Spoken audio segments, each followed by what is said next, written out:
Hey everybody, how you doing? Welcome to today's show. It's your buddy Uncle Bruce here. Welcome to Stock Markets with Bruce, where we like to cover the markets in plain English. We are looking at today's date, July the 20th, 2021. Cheers to all of you from Creston, British Columbia. Today, there's a few things going on. I guess one of which, the big one, the one we've been waiting for weeks, is happening today. Gores Holdings, Matterport. This is the day that Gores Holdings shareholders will. There we go. Gores Holdings shareholders will vote to have Matterport take over the company, which means that starting tomorrow, the stocks that you own in Gores will start to convert over to Matterport, depending on which platform you're using to trade your accounts. They will slowly but surely convert your stock over to Matterport. I think the symbol is going to be MTT. Is it MATT or MTTR? Something like that. We'll get that later today. Stand by for that. And so finally, Gores will, theoretically, the name of Gores Holdings will disappear later this week, and Matterport will be the new name of the entity. We'll follow it, of course, and see how it performs and all that good stuff. And hopefully there will be some decent movement on the stock. I know that the Matterport people have been phenomenal in the promotion of their company. They've just been unbelievable in how they are bringing out press release after press release after press release. They are really, really good at this. And I'm quite looking forward to the Matterport people taking over the investor relations department here of Gores. And, Gores has done its job. Gores is a SPAC. It was funded with a bunch of dough. And now Matterport is coming in with additional financing, pipe financing. And Matterport will be heavily funded with a bunch of cash to really expand and get aggressive. And they will. I think they will be very aggressive. Gores Holdings, $13.35 this morning. Remember, this company went public at $10 a share. They've been as high as $28 on the anticipation of this deal when it was first announced, and it's been down in this range now for a little while. As we get close to the actual date, we were in the middle of a delay here because the SEC changed the rules and the requirements for filings on all 500 and whatever number of SPACs are out there, including Gores. They basically refile everything at unbelievable expense that the SEC won't pay you for. They did it. They've done it. And the deal goes ahead. And so Matterport is such a juicy deal, is such a juicy, I think such a promising entity that, this deal is going through. There's nothing stopping this deal from happening. So there you have it. What's it cost to get into a live class with Stock Markets with Bruce? If you'd like to join us for a live class, the cost is $150 per student, and the class lasts about 2 to 2.5 hours. So we limit the number of people into the class, and there's a lot of this engagement. The format is simple. It's just like this. You see me on camera. I'm in front of the whiteboard over here. And all you need to do is type in any questions you have while we're speaking. Jennifer is monitoring the commentary, and she generally interrupts me about every 5 or 10 minutes. She comes out and says, okay, questions are coming in on what you just said, and we want to get some clarification. And it's working really well because I go right back to whatever the problem is, and I clarify the position or re-explain it, and then move forward. And we're getting instant feedback from you. You're able to voice any comment you have or question or something you're not quite getting, or you have a thought. Is this similar to this, or is this like that? And we respond to it. It's working very well. After the classes are over, we edit them down. We take out a lot of the dead space and what have you, and we then upload the edited video onto the website, which is travelingwithbruce.ca.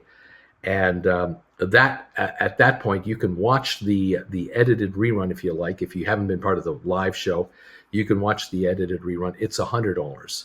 And so you don't get to ask me questions during the telecast because it's obviously a rerun, but you get a lot of knowledge out of it. Those of you who do watch the live class, however, once you've paid your $150, you've reserved your spot in the class and you're going to get a link to the edited version of the class as well. So you're actually getting both for the price of the $150 live session. So that's how that's working out. All right. You can watch them as many times as you want.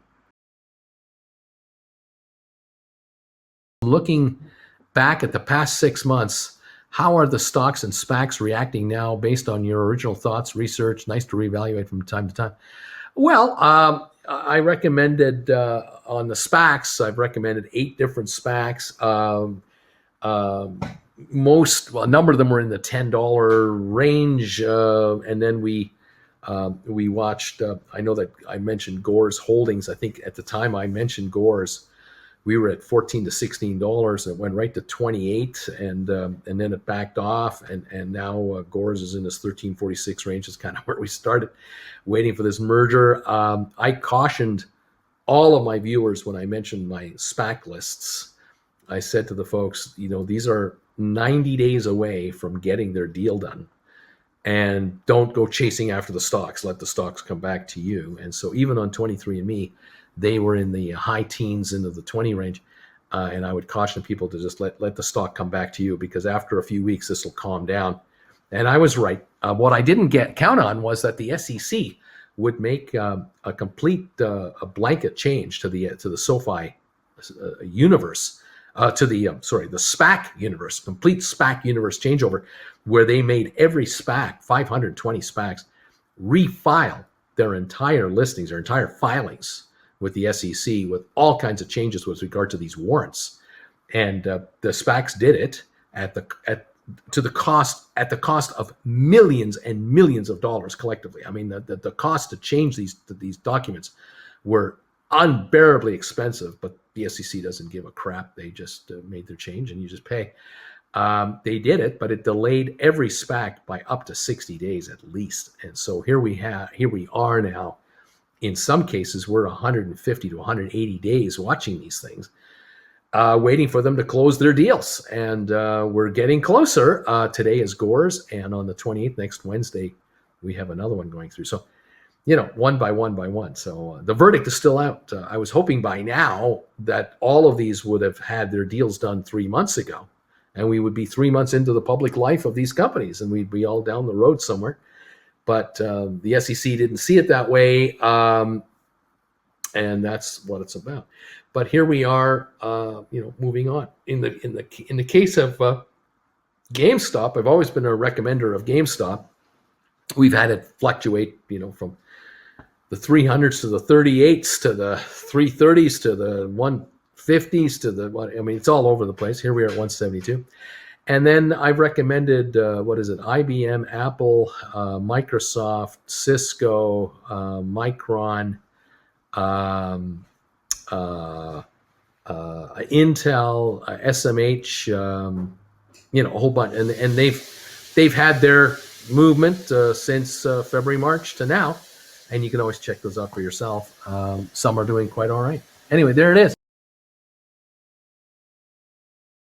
IBM question. I have August 20, 143 calls, a 146 break even. I'm very happy for yesterday's price jump. Should I hold in there while I have the time? Well, you got August and you're up 560 to 143.50 right now. Your contract's got to be up in value. The stock was at 150 a couple of weeks ago. So you've got to kind of decide whether you want to hang around or not. If you think there's another $3 or $4 in the stock the next couple of days, maybe the shares will reach. Maybe the shares will reach that 148 level again, and you can take advantage of that price and score on your contract. I sold a GameStop contract for 170 for 750. It's now above that. When will they exercise, or could they not? There's no guarantee they will. The stock's at this 178 level right now. And come Friday, between now and Friday, the stock can be, as up and down $20 from here. We have no idea how this goes. So just sit tight, Christina. Just sit tight and just wait this out a little more longer. It's only Tuesday. Just sit tight. Speaking of NSH, I bought 20 November $10 calls a month ago, and it's on sale now. I guess I'll be buying 20 more contracts. Question is, I think they should be for November again or January, since January is now available. Well, if you can get Jans, if you can afford them, pick up January's. They're on sale too, obviously, from where they were. Probably always good to get more time. Always good to get more time. Get ready, kids. This weekend, oh my God, it's happening noon Eastern time for each class, Saturday and Sunday, live right here. And Bruce will be on the whiteboard just going. This can be great.